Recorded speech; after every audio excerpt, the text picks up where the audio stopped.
अब हम डिस्कस करने जा रहे हैं नेशनल लाइव स्टॉक मिशन के बारे में। ठीक है, इसकी शुरुआत ना 2014 में हुई थी।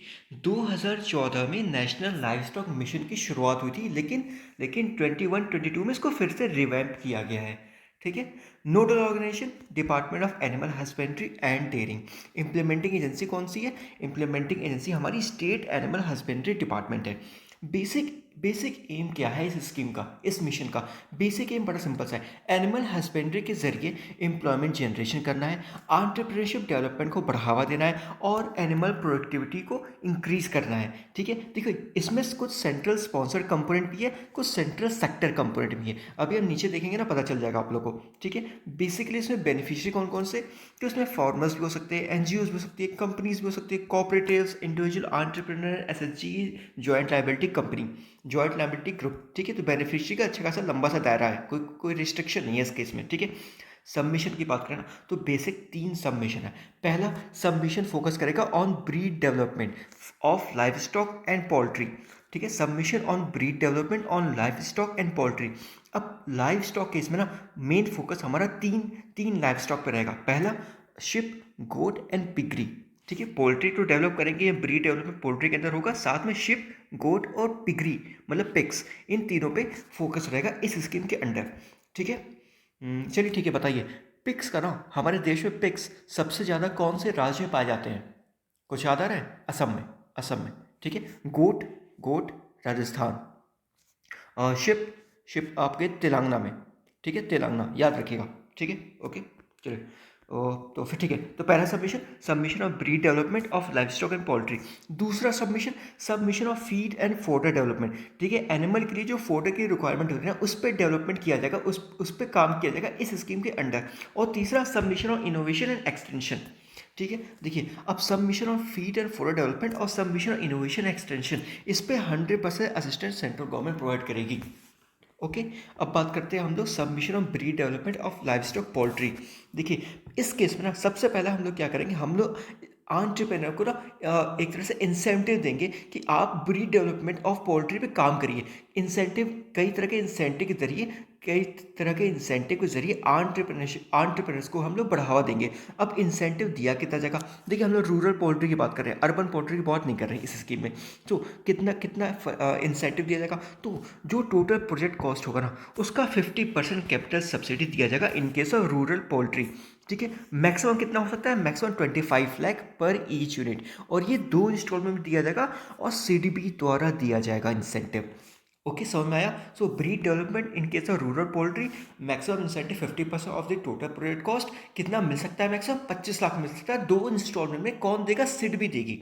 ठीक है, रूरल पोल्ट्री का ब्रीड डेवलपमेंट हो गया, हो गया। अब हम बात करेंगे शिप और गोट फार्मिंग के केस में। तो अब इनके केस में हमें इनका ब्रीड डेवलपमेंट करना है, तो इस केस में जो एंटरप्रेन्योर होंगे ना, उनको 50% कैपिटल सब्सिडी मिलेगा, लेकिन मैक्सिमम 50 लाख, 50 लाख। ठीक है, इसके केस में 25 लाख तक, जस्ट इसका दुगना, जस्ट इसका डबल, 50 लाख तक हम मैक्सिमम प्रोजेक्ट कॉस्ट गवर्नमेंट लगा सकती है, वो भी 2 इंस्टॉलमेंट देगी बाई सिडबी के जरिए।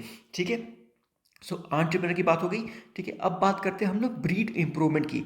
जेनेटिक इंप्रूवमेंट कैसे किया जाए शिप और गोट के केस में? तो देखिए इसके लिए कई तरह के स्टेप्स लिए गए गवर्नमेंट द्वारा। पहला, रीजनल लेवल पे ना सीमेंट प्रोडक्शन लैब और सीमेंट बैंक की शुरुआत की जाएगी। ठीक है, इसका जो फंडिंग पैटर्न है ना, वो सेम है, मतलब 60-40, 90-10, 100%। नॉर्मल जनरल स्टेट के 60-40, north eastern region, Himalaya region के लिए 90-10 और यूनियन टेरिटरी के लिए 100%। ठीक है, क्या होगा? रीजनल लेवल पे सीमेंट प्रोडक्शन सेंटर और सीमेंट बैंक की स्थापना की जाएगी फॉर शिप्स एंड गोट। इसके लिए ना अलग से एक कुछ ग्रांट भी गवर्नमेंट जो है वो स्टेट गवर्नमेंट को देगी।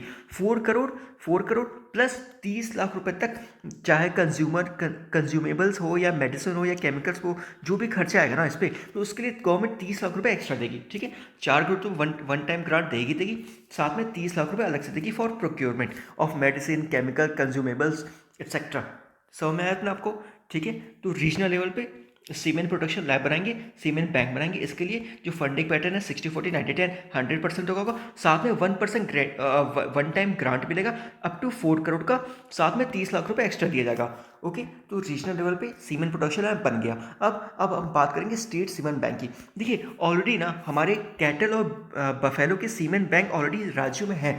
अब गवर्नमेंट ना 10 लाख रुपए का वन टाइम असिस्टेंस देके इस सीमेंट बैंक को अपग्रेड करेगी, ताकि कैटल और बफेलो के अलावा गोट का फ्रोजन सीमेंट भी इनके पास अवेलेबल हो सके।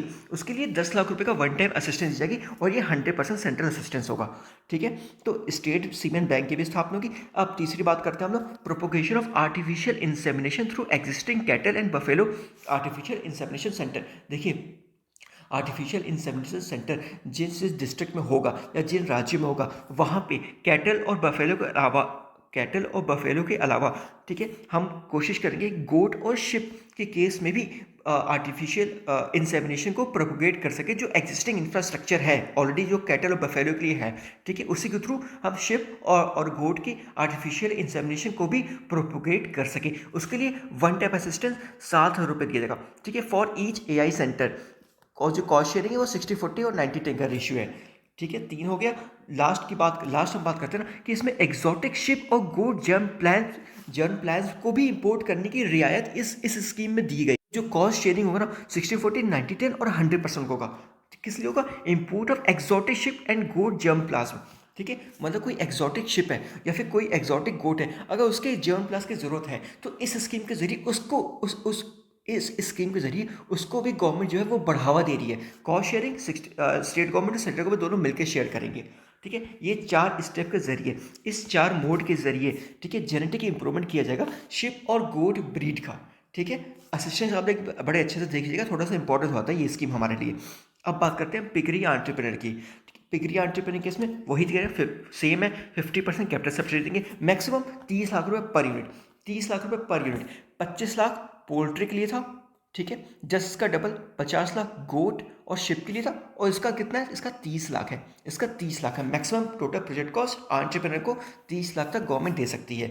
जेनेटिक इंप्रूवमेंट हम पिग के केस में भी करेंगे, बाकी सब सेम है अपना। ठीक है, पिग सीमेन कलेक्शन और प्रोसेसिंग लेबर आ जाएगा। 60/40 90/10 का रेशियो है। वन टाइम ग्रांट इसमें गवर्नमेंट 1.4 करोड़ देगी, 1.4 करोड़ तक देगी। साथ में 30 लाख रुपए रिकरिंग एक्सपेंडिचर के लिए देगी। ओके, साथ में इंपोर्ट ऑफ पिग जर्म प्लास भी किया जाएगा, ताकि इनके साथ कोई एक्सोटिक पिग है, ठीक है, उसका अगर जर्म प्लास चाहिए तो गवर्नमेंट इस स्कीम के जरिए भी वो इंपोर्ट कर सकती है। बाकी डिस्ट्रीब्यूशन हमारा 60/40 90/10 का है। ठीक है, तो कुछ थोड़ी सी इंपॉर्टेंट स्कीम है, इसको थोड़ा ध्यान से देखिएगा आप लोग। बाकी इसका PDF मैं ग्रुप में शेयर करूंगा, आप लोग ज्वाइन कर लीजिए ग्रुप। ठीक है, ओके, थैंक यू।